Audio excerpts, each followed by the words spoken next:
Sometimes you get in the middle of something and you actually don't get that chance to step back and actually look at the impact of what you're doing is having on someone else. Most nurses seeing and hearing Lisa's story will be really concerned, and I'm hoping it will heighten the awareness and that each and every one of us will just think a little bit more carefully.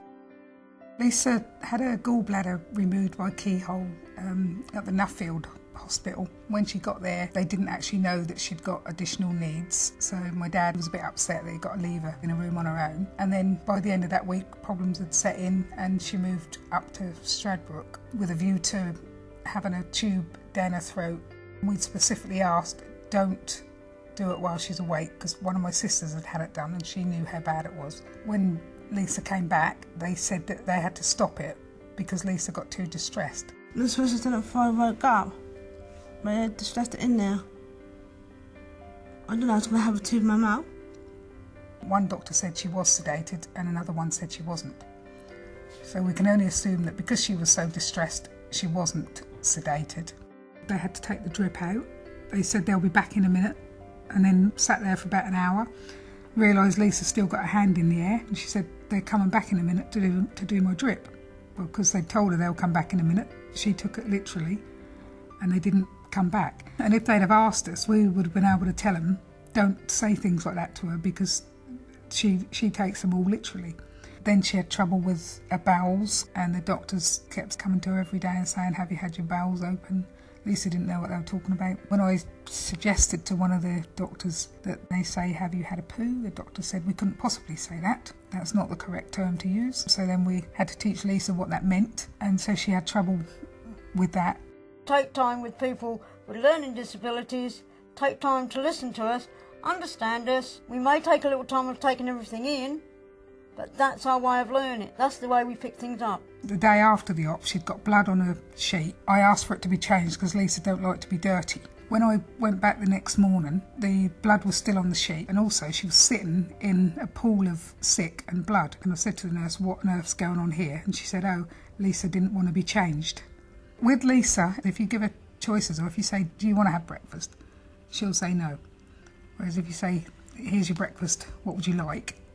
Then she will choose something, but you have to guide her. And also, she'll take the last thing that you say as an instruction. If they'd have asked that right from the beginning, they would have known how to talk to her and how to find out what it is she wants. I was brave when I was in hospital. Really brave. The chair that Lisa had beside her bed, she couldn't reach the floor. We were worried about her getting clots and she kept getting cramped. So I asked if she could have her chair changed, and all I was constantly told was, they're the only chairs we have. Well, actually, the woman in the bed opposite has got a lower chair, and the lady went home, and I said, can we swap those chairs now, and I'll clean it? And she said, the next person might need it. Eventually, the housekeeper came in and said, there's plenty of those chairs about, I'll get you one. And she did. The girl in the bed opposite called me over and said that she had to get out of bed, go and sit in the day room because she couldn't cope with the way Lisa was being treated. She said they kept telling her off for ringing her buzzer. When Lisa was being sick and I said, I'll ring your buzzer, and she said, don't bother, it don't work. And I pressed it and it didn't work. So I don't know what happened there. Unfortunately, Lisa went through that experience. Out of that, I think each and every one of us can learn about better ways to treat patients, to improve the care and their experience for the families as well, but also about making this shared care. She came in for an operation and she was very scared and very vulnerable, and she just needed someone to reassure her. When she had the op, we've still yet to find out exactly what was done, because we got told two different stories. We tried to speak to somebody and nobody would speak to us. I would be all right leaving, and then I'd get home and look at my husband and burst into tears and knowing that I'd got to go through it all again tomorrow.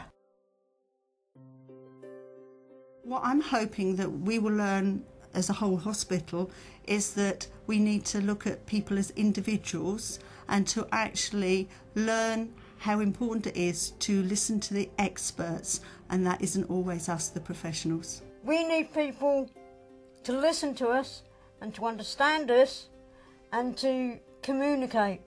We have a tool to help staff when they're doing their assessment, and it's just a form that basically goes through all the activities of daily living, but actually says, you know, what are likes, dislikes, what are the needs, what's the appropriate way to liaise with somebody. So any patient that has special needs, that they can sit down with the carer, with the patient, and actually get a good understanding of what those needs are. I think if we get that right at the very beginning, we will change the whole course of somebody's stay. It's important that someone is there to explain everything to us, because otherwise we're going to be scared. It's about keeping everybody informed so that we know when we start right from the beginning what to expect and how to pitch our communication so that people understand what we mean. Sometimes it's not what we say, it's the way that we say it. The staff need to be far more open. And yes, they know their job, but they don't know the person. And actually, other people can be a help. We do know what we're talking about. It doesn't need to be a them and us, it needs to be a joint thing. Once she gained trust in you, she was really funny. They didn't see that side, they just see the side where she was upset all the time. But I took the time to find out why she was upset. Didn't just walk away from her when she needed somebody, when she was scared. That's all I really done, really. It made me feel terrified for when she's got to come back in. Luckily, because her last few days were positive ones in there, we can focus on that and just use that as a positive model. I hope that if they take note of the family, the carers and the individual that's in there, treat them as a human being and find out how they need to be treated, then this problem hopefully won't arise again. Treat people nicer. That's what I need.